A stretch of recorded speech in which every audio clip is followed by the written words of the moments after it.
We've got a call. I think it's William from Georgia. William, what is your question? Hey, Vic. Hey, Chase. How are y'all tonight? Doing great. Thank you for calling. All right. I watch y'all shows every week, and it's very informative. Good. But my question is, or questions, or whatever your input would be, legal input would be, is, there's a lot of us in Georgia that is permitted with a weapons carry license.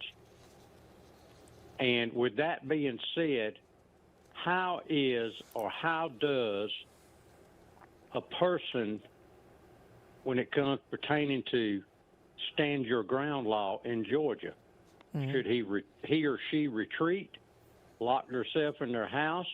Can they protect their property, their family, as per se, if it came to a weapon situation? How say ye? Well, William, that's a great question. And the answer is it depends on the particular circumstances of the case. Let's just use an example similar to what you're talking about. Let's say, for example, a man standing out on the street and he doesn't like you. He is cussing you. He's threatening you. He's saying what he's going to do to you. And you're on your own porch and you have a gun, you have a license to carry that gun. Are you in reasonable apprehension that that person is going to attack you from the street? And the answer would most likely be no. And you wouldn't have the right to just stand your ground and shoot the man. You should call the police and report the public disturbance and let the police handle him. Let's take it one step further. Let's say that same man comes into your yard, comes up your steps, making the same threats, gets close enough that you have reason to believe that he's going to stab you with a knife. You'd have the right to stand your ground and use your weapon. If you were inside your home and he grabs your door, you would have the right to use your weapon.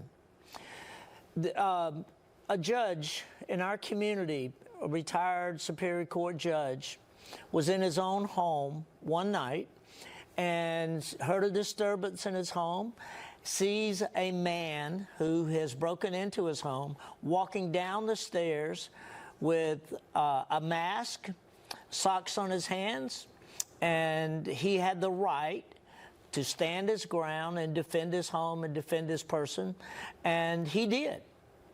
So this is really a common sense kind of situation.